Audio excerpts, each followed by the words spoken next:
नमस्कार मित्रांनो, after marriage एक प्रेमकथा भाग 70मध्ये आपण पाहणार आहे. प्रवीण, तू ना जास्त आगाऊपणा करतोस, असं नाही वाटत तुला? योगिता म्हणाली. बरं, नको येऊस तू. ती स्वीटी आली की मी आता तिच्यासोबत कॉफी घेतो, तो पलीकडून तिला चिडवत म्हणाला. थांब, मी आलेच म्हणत तिने फोन ठेवला.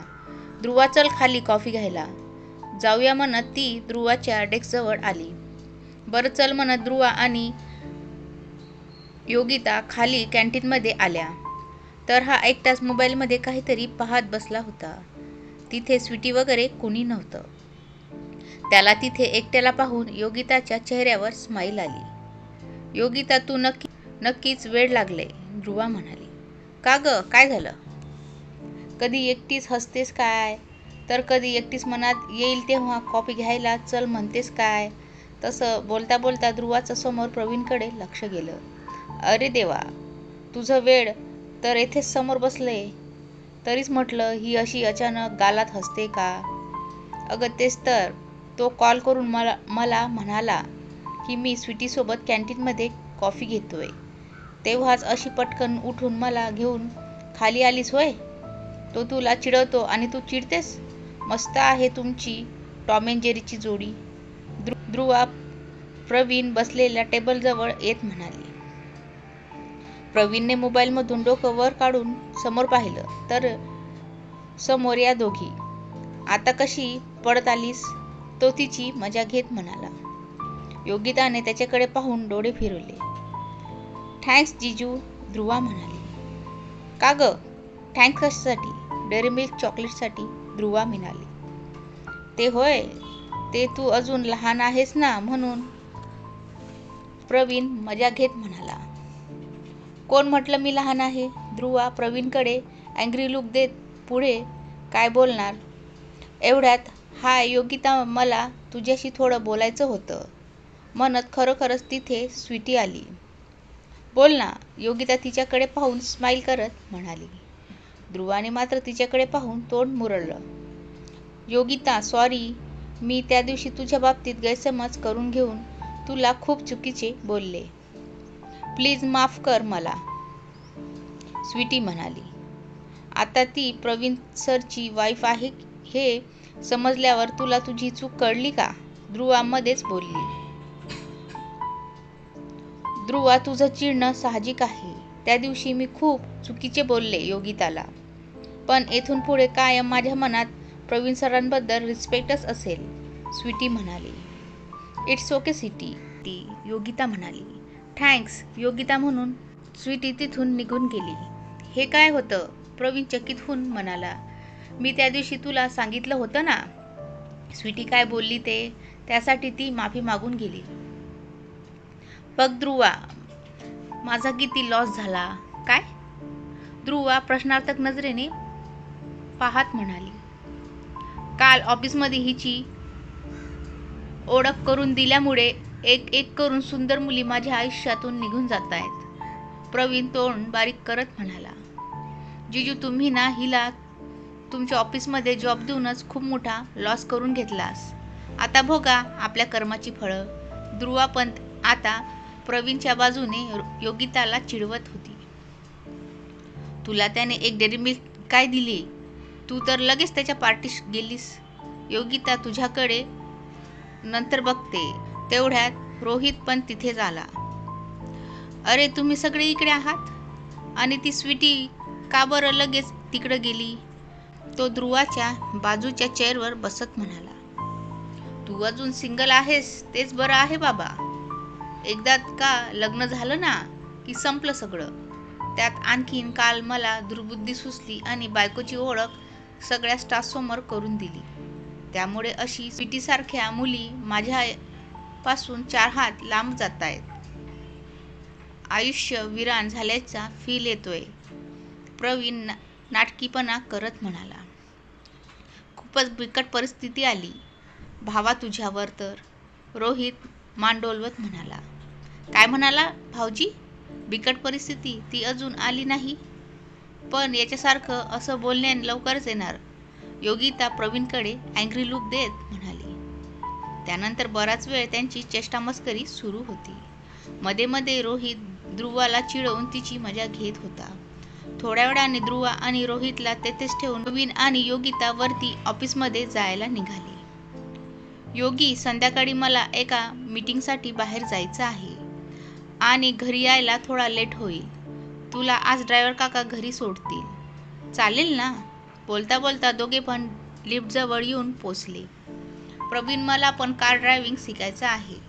म्हणजे तू असा मीटिंगला गेला तर तुला माझं टेन्शन राहणार नाही, योगिता उत्सुकतेने म्हणाली. खरंच शिकण्याची तुला गाडी? प्रवीण चकित होऊन म्हणाला. हो, म्हणजे तुझी इच्छा असेल तर, योगिता म्हणाली. अगं मला तर आवडेल तू ड्रायव्हिंग शिकलेल. आपण तुझ्यासाठी ड्रायव्हिंग क्लास लावूया, प्रवीण म्हणाला. बरं, संध्याकाळी लवकर ये, ती लिफ्टमध्ये शिरत म्हणाली. का गं, संध्याकाळी काय विशेष आहे का? तो लिफ्टच्या आत येत म्हणाला. सांग ना, काय विशेष आहे का?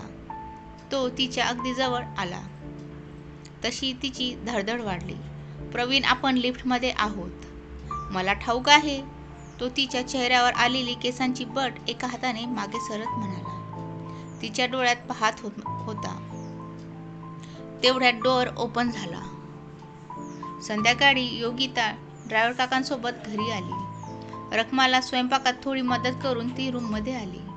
इकडे प्रवीणची मीटिंग एका हॉटेलमध्ये होती. तो टायमिंगवर पोचला होता, पण अजून क्लायंट आले नव्हते. थोडा वेळ इकडे तिकडे टाइमपास करून त्याने क्लायंटला फोन लावला. थोड्या वेळात येतोय म्हणून समोरून क्लायंट म्हणाले. तोवर त्याने योगिताला फोन लावला. हॅलो, बोल, पलीकडून म्हणाली. प्रवीण म्हणाला. हाय मेरी जान, क्या कर रही हो? योगिता म्हणाली. अरे वा, सॉरी, खूपच रोमॅन्टिक मूडमध्ये दिसते, ती मनात म्हणाली. अरे, ते आपले तुझे बर्थडेचे दिवसचे फोटो पाहते. प्रवीण, तू कसला हँडसम दिसतेस यात, ती पलीकडून म्हणाली. प्रवीण म्हणाला. मग मी आहेच हँडसम, पण तू सारखे माझे फोटो बघत बसून मला नजर नकोस लावूस, तो तिची मजा घेत म्हणाला. योगिता म्हणाली. मग आपण तुझ्यावरून मीठ मिरची टाकूया ना, ती पलीकडून म्हणाली. प्रवीण म्हणाला.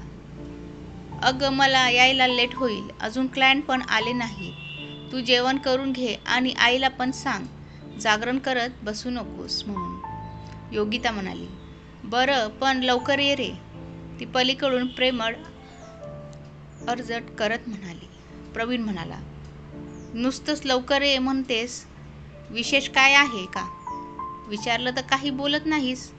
योगी, ठेवतो, क्लायंट आले, योगिता म्हणाली. बरं, ओके, बाय. बराच वेळ मीटिंग सुरू होती. त्यानंतर क्लायंटसोबत प्रवीण तेथून बाहेर पडतच होता की त्याच्या कानावर आवाज पडला.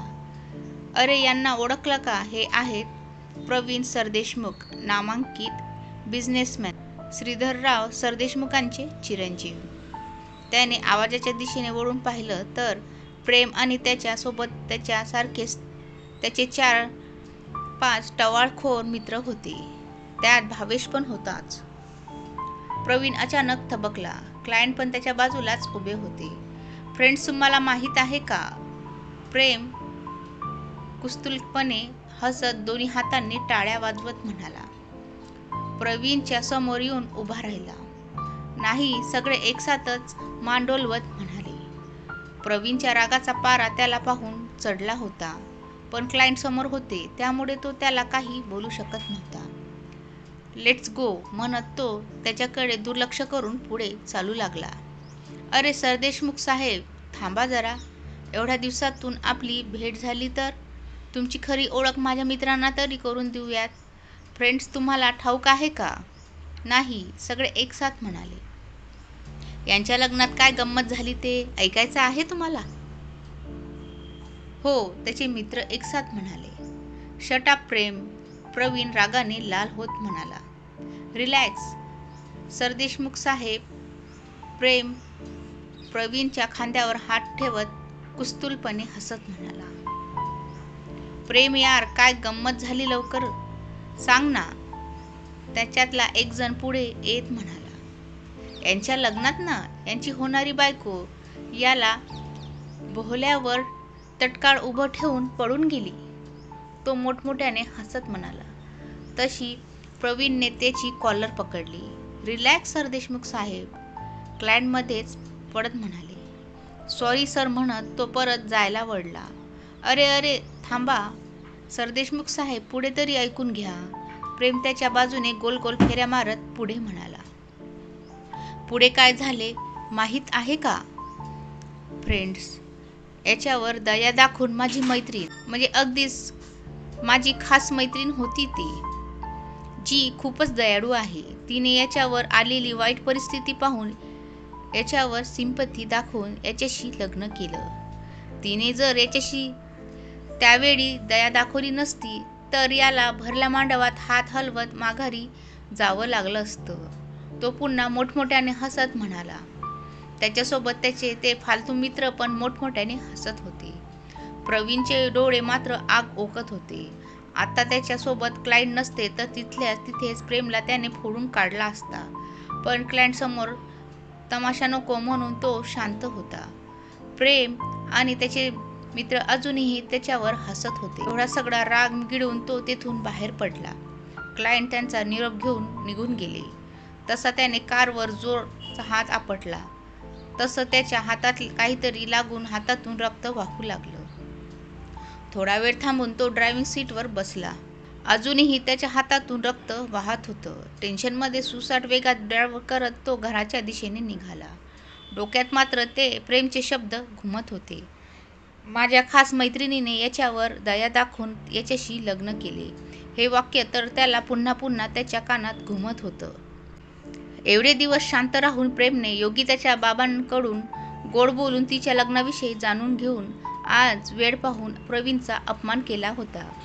त्याचा आणि त्याच्या मित्रांच्या त्या हॉटेलमध्ये अजूनही धिंगाणा सुरू होता. भावा, कसा वाटला धमाका? प्रेम खुन्नशी हसत भावेशकडे पाहून म्हणाला. एक नंबर भावा. त्या प्रवीणचा तर चेहरा बघण्याजोगे झाला होता. भावेश त्याला एक साथ देत म्हणाला. त्याने दोघांसोबत त्याचे ते फालतू टवाळ मित्र पण एकमेकांना टाळ्या देऊन मोठमोठ्याने हसत होते. खूप प्रेम आहे ना दोघांचं एकमेकांवर. वर आता मी जो बॉम्ब टाकला आहे ना त्यात असं भस्म होऊन जाईल. प्रेम ड्रिंकचा ग्लास तोंडाला लावत भावेशकडे पाहून म्हणाला.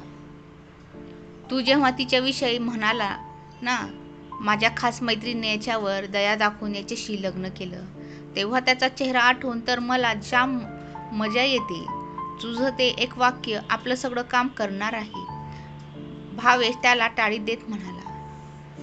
नाही, त्याला त्याच्या आयुष्यातून हद्दपार केला तर नावचा प्रेम नाही मी. तिने त्याच्यासाठी सगळ्या कॉलेजसमोर माझा अपमान केला आणि दुसऱ्यांदा त्याने मला पोलिसांच्या हवाली केले. त्या सगळ्यांचा बदला घेतल्याशिवाय हा प्रेम शांत बसणार नाही. तो स्वतःला उद्देश पण तिचं त्याच्याशी लग्न झालं आहे ना, त्याच्यासोबत असणारा त्याचा एक मित्र म्हणाला. अरे हट, असलं लग्न मी नाही मानत. लग्नाचे सगळे विधी एका मुलीसोबत आणि लग्न लागले दुसऱ्या मुलीसोबत. प्रेम टेबलवर हात आपटत म्हणाला. बरं, ते लग्नाच्या विधीचं जाऊ दे, पण त्या दोघांचे तर बाकीचे सगळे विधी झाले असतील ना, मग तू अशा मुलीला तुझ्या आयुष्यात आणणार आहेस का? तिसरा मित्र प्रेमकडे पाहून डोळे मारत म्हणाला.